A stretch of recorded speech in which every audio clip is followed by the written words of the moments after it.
My name is Reverend Christopher David Kanyenda, lead pastor, Sonkamanga CCAP, Area 1, Lilongwe, Super Force. You are welcome to Sonkamanga CCAP, and I encourage you to be liking and subscribing our page.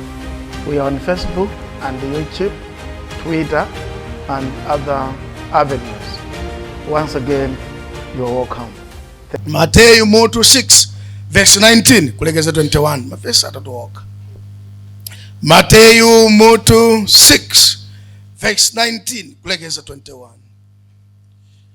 Yesu pokala mdziko la wantu adaona so zimene anthuwo zimachitikira, zimene anthuwo amavutika nazo, zimene anthuwo zimathera nthawi, zimene anthuwo amakanika kuzichita kwake, zimene anthuwo ankasoweka kuti munthu wina awaphunzitse, awalondolere. Ndi adayankhulapo zinthu zingapo ife titenga chimodzi chokha. Kopoyamba iye adayankhula za chuma cha mwamba ngati phunziro paloka. Iyi ndi extension ya chiphunzitso cha papiri pa Matthew chapter 5. Extension yake ndi Matthew chapter 6. Ndiye papiri pompaja atatha kuphunzitsa mu chapter 5 pa mawu omveka aja amene tidawerenga zokhudza madalitso. Adabweranso ku chapter 6.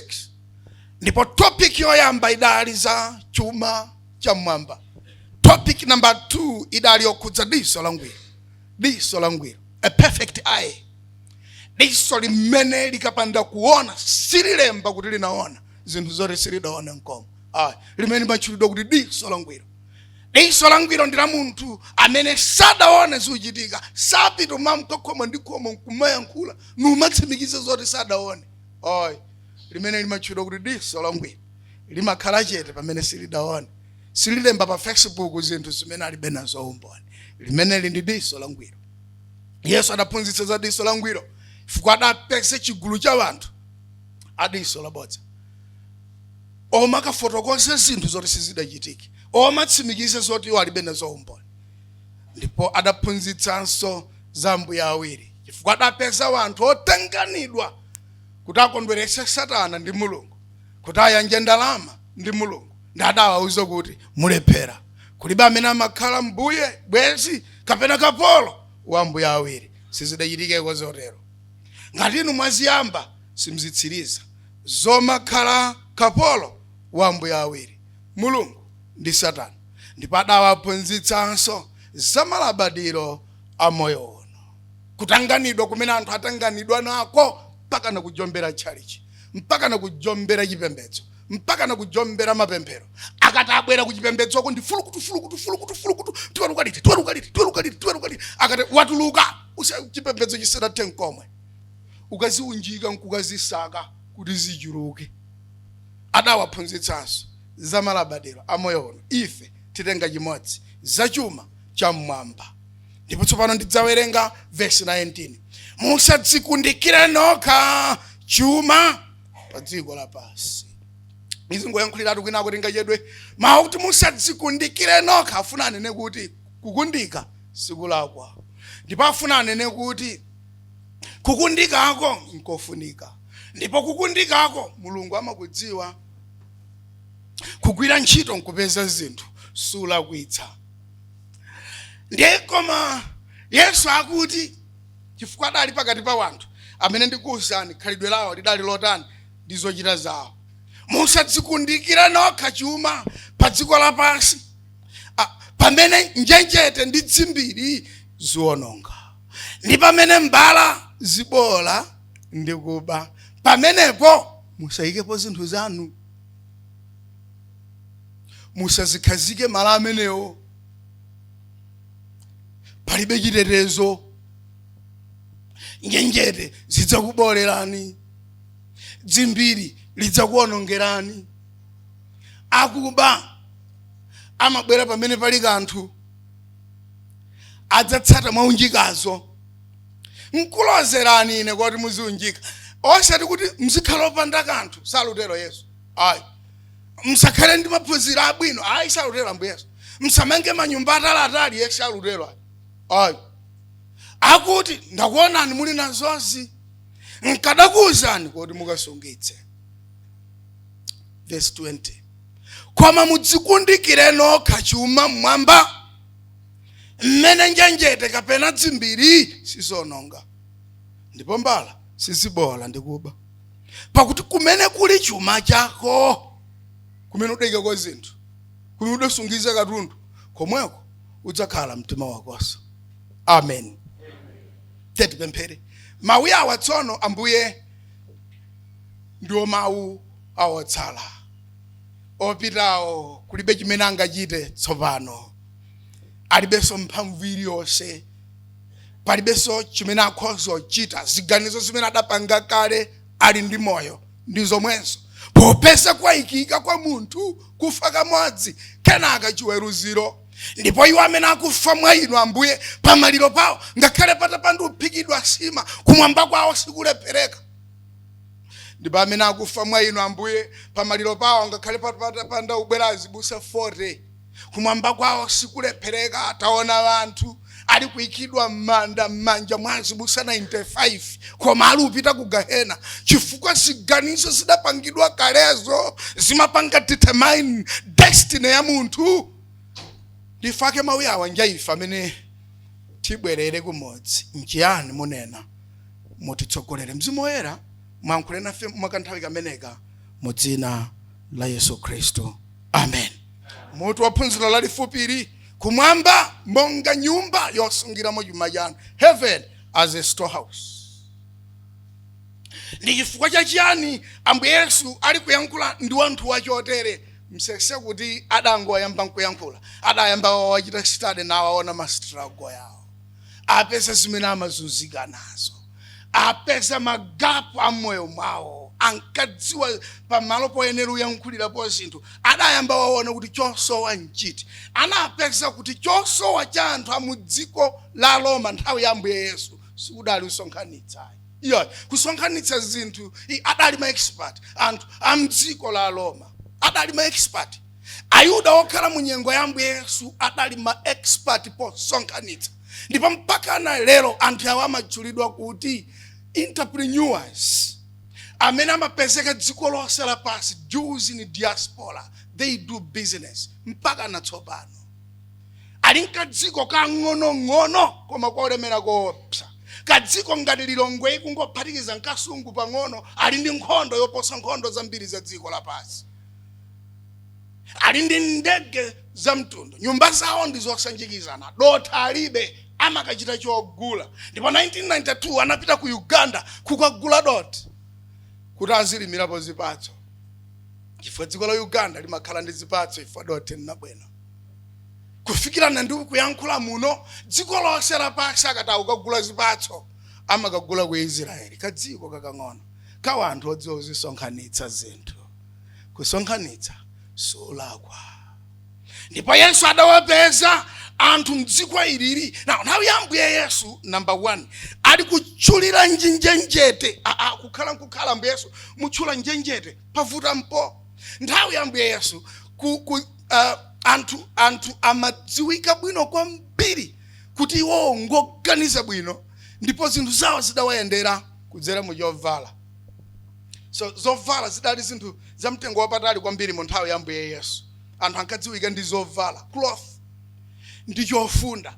Ndifake mumamva ngakhale nthawi imene Yesu ankampachika pa mtanda, nthawi yokamba mlandu wake atayamba kumenya ndi kunzuza ndi kumuvula chovala. Wena adayamba kulimbirana chovalacho chifukwa nthawi ya Ambuye Yesu chovala chinkaulula ulemerero wa anthu.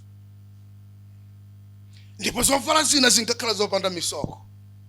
Ndipo chofunda chenchenechi munthu amachichotsa pa bedi, kuchichotsa kuchipinda ukachivalira njira anthu aone kuti ngolemera. Chofunda ankati chofunda pamwamba pa chovala nthawi ya Ambuye Yesu. Ndipo munthu akavala atuluka na amayenda ndipo pamene anthu ankadziwa. Lero lo munthu wati ngolemera ngodziwika zinthu zake zuyenda anthu amaonera akamenda pa jagwa galimoto amekizo zawiri anthu amaona mene mtundu wa galimoto. Nthawi ya Ambuye Yesu kuti mudziwe kuti munthu zinthu zimamuyendera munkonera zovala. Ndifake mwambiri Yesu poyankhula nkati ndani ali nawo malaya awiri. atenge malaya modzi apatsa amene alibe. Jesus was addressing little issues of the day. So ankadziwa kuti chimene chidali pa mtima pa anthu mu nthawi yake ndi kusamalira zovala. Ndipo chimene munthu ankasauka nacho pogwira ntchito kuti achipeze ndi chovala ndi chofunda. Chidali chinthu chachikulu kwambiri. Ndipo Yesu adawalozera njenjete zimene zimatha kubwera nkudzabola suti ya nyowani. Amen. So Jesus was addressing little issues. Adawalozera anthu aja kwauza kuti musadzikundikire chuma chanu pa dziko lapansi. Kumene njenjete number 1 ziwononga. Amafuna anene kuti ndikuchita address nkhani yanu yakuti nkhani ya chovala kwa inu nje yikulu zedi. Ndipo mumagwira ntchito kuti mupeze chovala. Ndipo chovala nchofunika ko basi. Angakhale moyo uno oti kamakhala kulibe sakondwa akuona chovala. Musayiwale zinthu zitatu zimene Kamuzu adazikhazikitsa atabwera mdziko muno. Atapeza kuti ndi gap yayikulu kwambiri. Adanena zinthu zitatu: chovala, chakudya ndi cha pogona. Ndipo ndondomeko za Kamuzu zitatu za pa zinthu zitatu izi: chovala, chakudya ndi pogona. Iye adatsimikiza kuti kumeneko ndiye timati kulemera zinthu zitatu zimenezo. Ndipo pofuna kuti akwaniritse mawu kuti chakudya nchofunika, ndimene adabweretsera Adimake. Ndimene adayikira njanji kuti katundu asamavute, fetereza samayende pa galimoto angakhale wodula, katundu wina wakunja samavute, zipangizo za ulimi kuchoka ku Russia ndi madera ena zizidutsa mosavuta chifukwa chakudya adachika ngati chimodzi mwa zinthu zitatu zimene munthu akhale nazo. Akangopeseka nazo ameneyo ngolemera. Ndifaka anthu amati fumu ndi amene wadya pokagona, osati amene ogona nayo. Ndipo chachiwiri chimene ankanena Kamuzu ndi nkhani ya chovala. Ndipo modandaula ankati ndidawapeza anthu dera lina la dziko lino ali bwamuswe wopanda chilichonse, kuti ali bwino ankafunsa mzake kuti bwanji muoneka ngati palibe chimene mwayika pamwamba. Ndipo kumene ankatavalako anthu ankavala nyanda, kunena luzi, sema luzi nkunjata mchunomo. Amene ndi amene amaoneka mashasha nthawi imene amene maponya masuti panopa. Anzanu nthawi imene akayika nyanda kuvala mchunomo khamu ndi anthu ankalozerana kuti anzathu zuku ayendera bwino. Nyengo imene ndi adayika chovala. Ndi pamene adabweretsera David Whitehead ngati ndondomeko zokwaniritsira masomphenya. Ndi mmene adatsakulira zovala zakunja kuti zizibwera mdziko muno mdzina la kaunjika, kuti kuvala kuzipezeka khomo lelilonse. Ndipo padali control of tax pa nkhani yokhudza chovala, kuti masomphenya akuti ndidapeza anthu dera lina la dziko lino ali bwamuswe, sindingaloleso kuti ndiziona anthu alibe chovala. Adachita nalo down fundo zikulu zoyendetsera dziko. Ndipo chotsiriza idali nkhani yokhudza pogona. Ndipo pamene idabwerera Malawi housing kuti athane ndi mavuto apogona. Ndipo kuti anthu aphunzire ndondomeko zakamangidwe kamanyumba. Ndi uneneranji zonsezi. Na Yesu Ambuye Yesu mdziko lokhala Aheberi ndi Aroma adapeza zinthu zimene zinkachitika. Adapeza kuti anthuwo nkhani ya chovala idali yayikulu kwambiri. Ndi adawauza kuti koma njenjete zikhoza kuonongerani zovalazi. Zimene adawauza njenjete zikhoza kuonongerani zovalazi. Pali bwino mupeze kusungitsa zovala, mupeze kusungitsa chuma chanu. Chuma chanu musachiunjike pa dziko lapansi, muchiunjike kumwamba.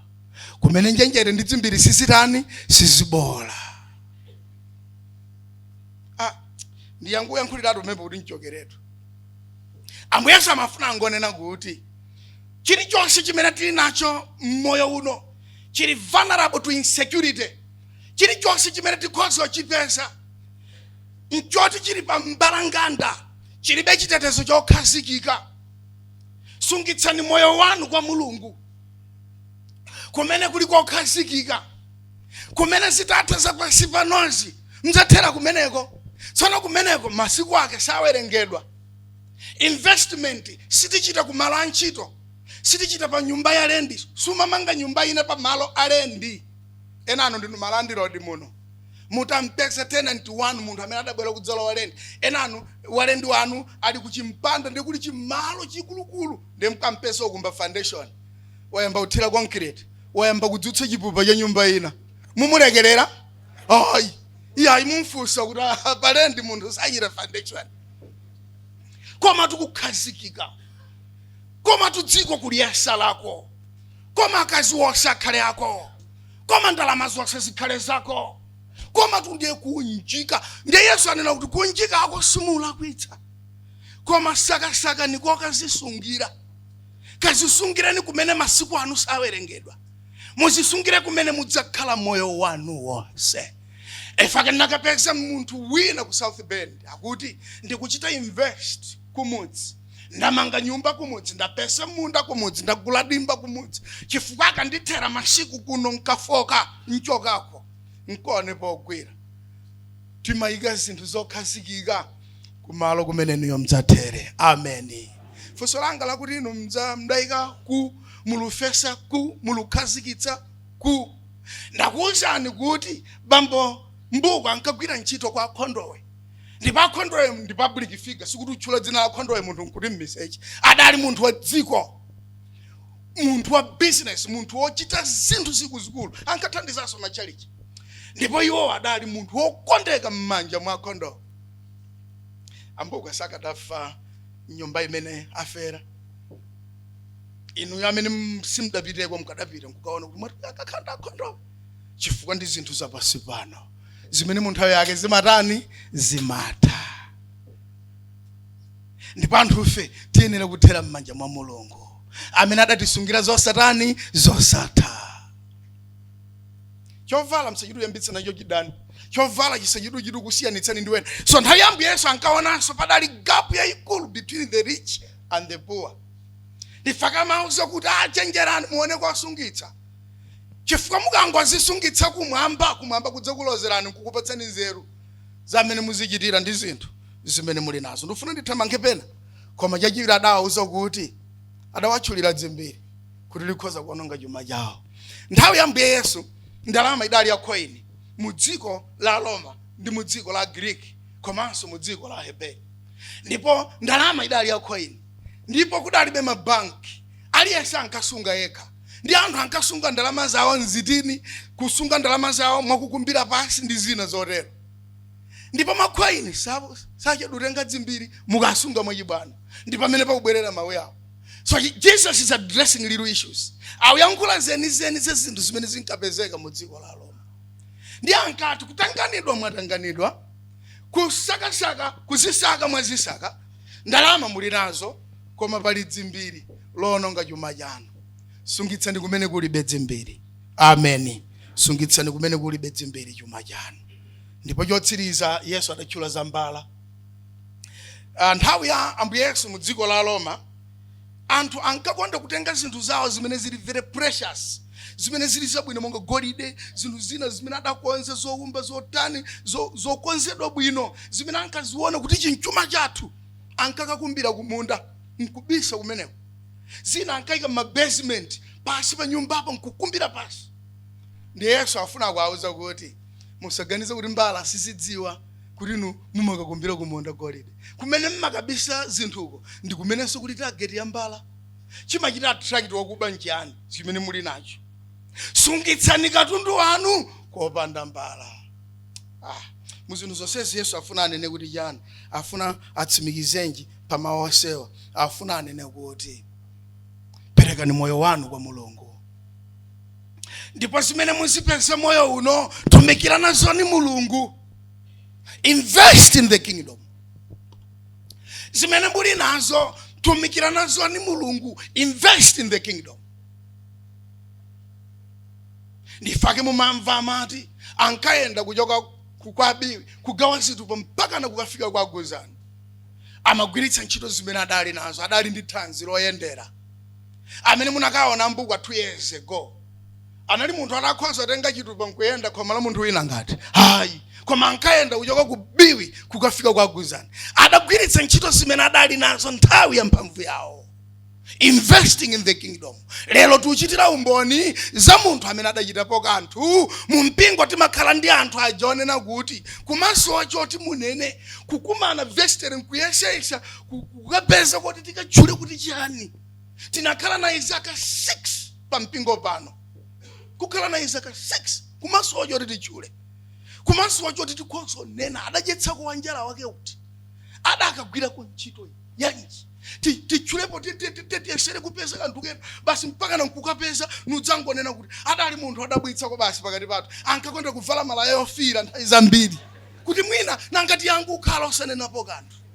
Awa ndi anthu ajota akamatenga transfer mu mpingo pathu pano ndi amadziwa ndi akamatenga transfer mu mpingo ndi ena awali nkugundika opanda manyazi palibe chimene adachita sadatumikire Mulungu ndi mphamvu zimene adali nazo tikauza kukhala ni mtumiki kukana mukaseseko panjapa kukana mukaphunzitse Sunday kukana lowa ni chigwirizano cha bambo kukana lowa ni chigwirizano cha mayi kukana imba unaoni kwaya kukana chabwino mulalikire ndinu sabata amawa kukana ndiye tsopano akamachoka ndi ali nkugundika bwera kutsogolo ndi banja lawo. Ndimafuna titsazike kumpingo titsazike.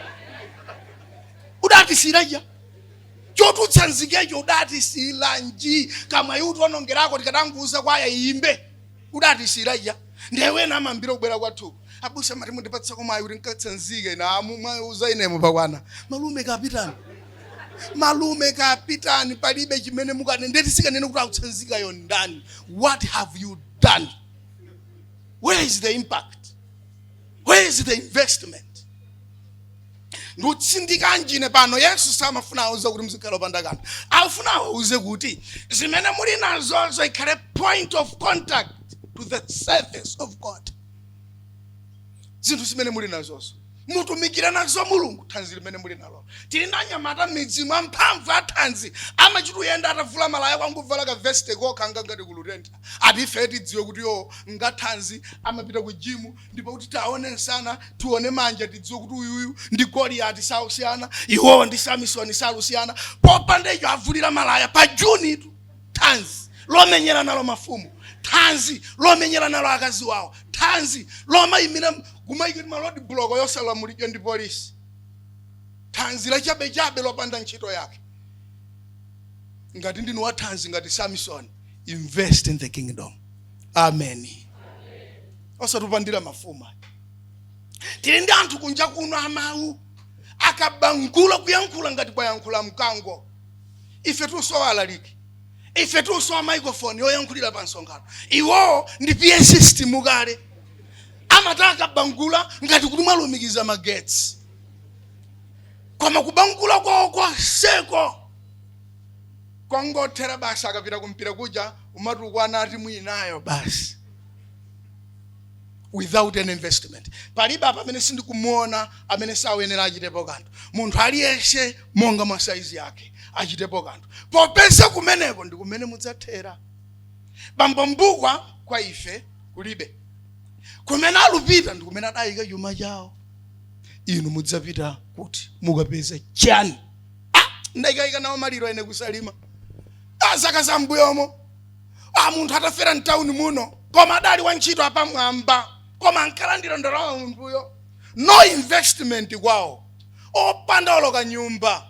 Kumango odyerera mtauni muno umajambulitsa zithuzi mtauni muno kumachita mapate maphando Christmas wachita choyenjezera diso pa mtunda ndi mowa atukondwerera ubadwa kwa Ambuye Yesu mpaka na chidale pa mtunda mowa wino nyamulira manja zaka zulukuta wadutsa zaka 45 alibe chilichonse ndalama zake umangothera mtsokalo mtembererolo chifukwa nzongo oboledwa njenjete ndi dzimbiri ndiye nkumwalira akuntchito achituchirenga chibokosi chakuma kampani ajama ikia ndalama za anthu oromwalira ndi kumabwera chibokosi katiti achigali moto yonyamula Maliro adapita nacho tukwakhombeza ndipo ine tundakaona anthu mudzi waserere akuti fereni Maliro tilandire tingambane mafumu pa mnandu koma yotarowa nyumba ikhala yani nyumba achemwali wake nyumba nkang'ono kuti bokosilo silingakwani alidagona pa khomo.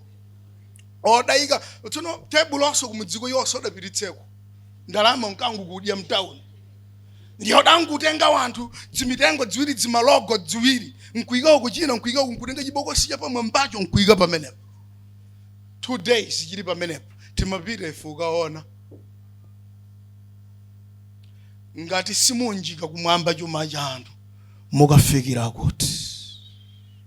Pasi pano kudyerana mbirimbiri zikakutherani osakuonaniso.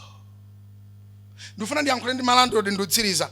Number 2, Yesu auneneranji zonsezi kodi kunjika chuma mwamba nchiyani chotsiriza? Afuna anene kuti invest in the people. Chuma chanu tumikirana choni ena, thanzi lanu tumikirana loni wanthu wena, maluso wanu tumikirani wena. Ndifuna ndiyankhule ndi inu malandrodi, siwonse amene amakanika kulipira lendi chifukwa cha urambo ali ena kumakhaluso wa mtengo ogwira. Siwonse amalephera kupereka lendi chifukwa cha urambo ali, kumtulutsira katundu mzanu pa Sabata, kumponyera panja sudalipire miyezi 2 nyumba njanga.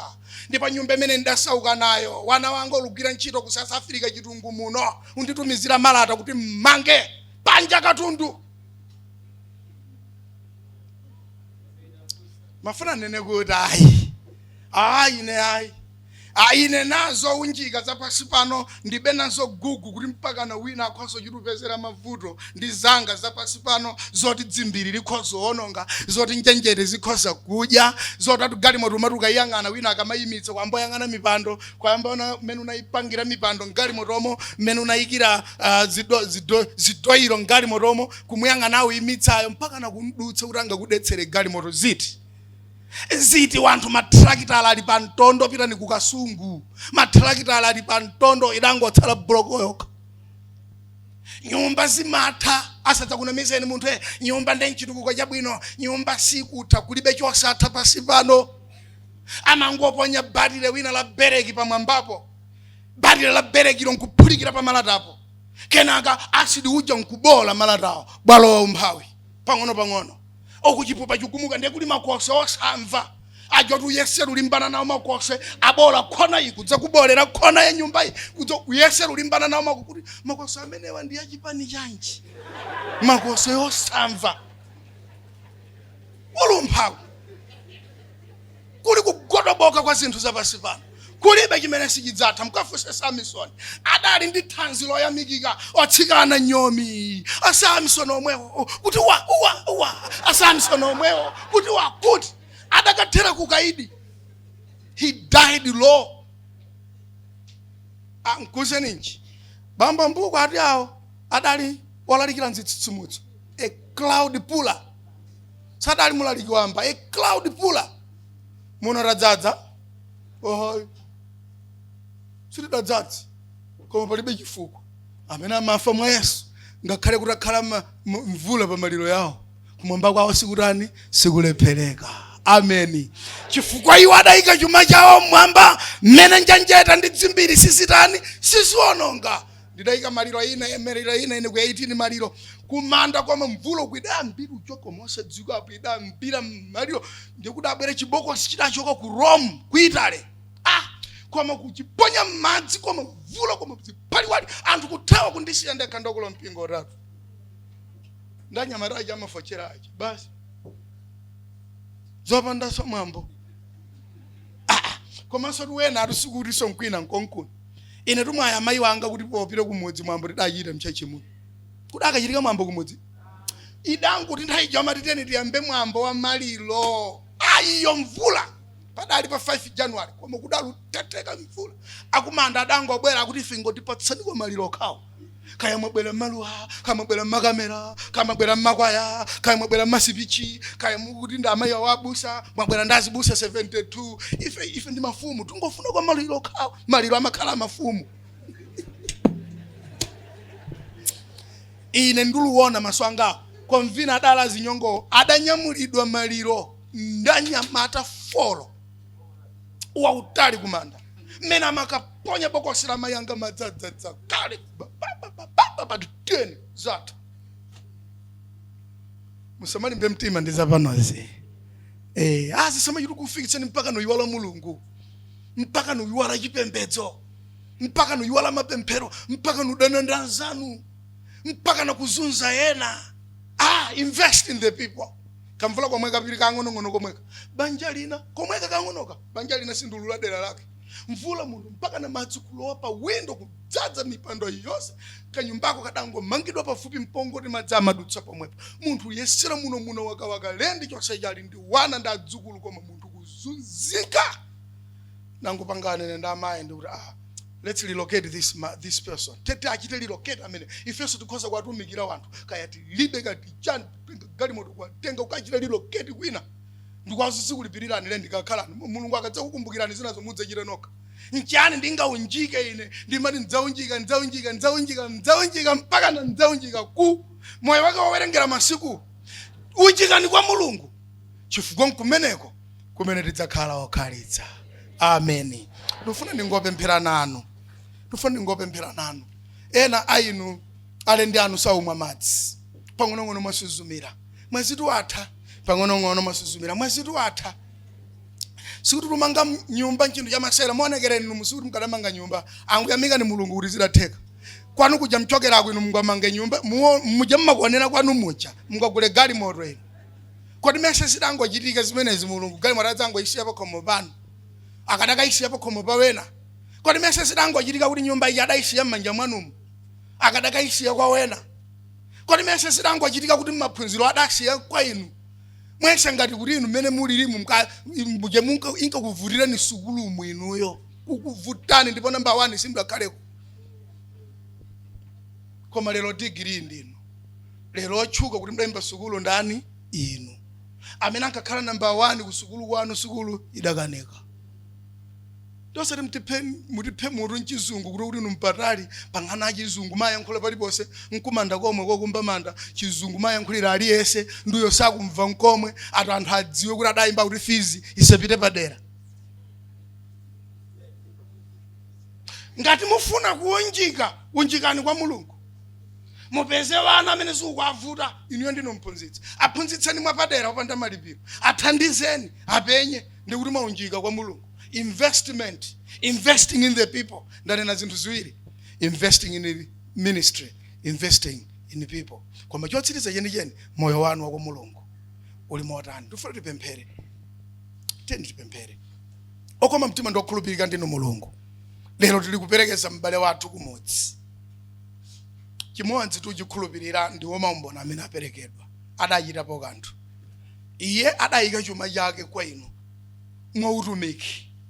mwautumiki ndipo iye adayika chuma chake mwa wanthu ndifake wena akuti mphunzitsi wanga wakalasi uyu mutithandize ife tisachite chibwana ndi zimene tinazonse popeza kunja kuno pasi pano pali njenjete dzimbiri ndakuba angachuluke masiku odyerera ndi kukhala nzinthu obwera pa maliro pathu sadzadziwika mukumdziwa ndinu tingadane nawo ena ndi kwayesa anthu wamba popeza alibe chakuti wodza kumba manda athu sadziwika manyumba athu sadzamanga sadzapita kumanda ukaloza pokumba magali moto athu sadzaphika sima pa maliro padzafunika munthu ndi manja aphike kuti wena waje mutithandize kuti tisachite chibwana ndi zimene mutipatsa moyo uno wa tsiku ndi tsiku aliyese amene mwayankhula naye ali nkanthu kamene akhoza kuchita mu ufumu wanu koposa zonse amene ali kuchira amene ali kwaokha amene ali kudyerera amene ali kumwerera liti dziko lake loti munthu akhoza kumadzitama kuti aludyerera alumwerera dziko losauka ngati ili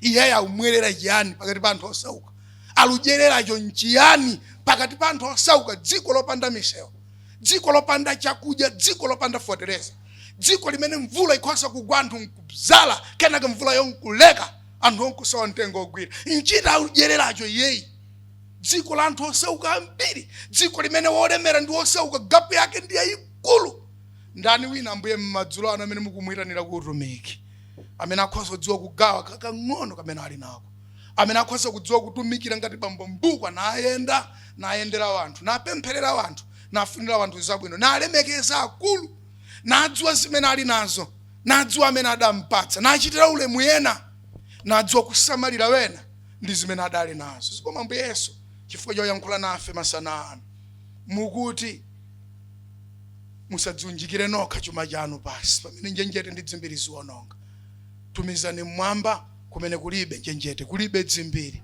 kulibe mavuto kulibe misozi kulibe kulira lolani mmodzi wa ife Ambuye amene asadachite chiganizo cha moyo watsopano adziwane nanu msanga ndipo kuti pamenepo angakhale zitatha zinazi, angakhale mphepo itawomba pa nyumbayo sidzagwa, popeza adasungiza chuma chake kwa Mulungu.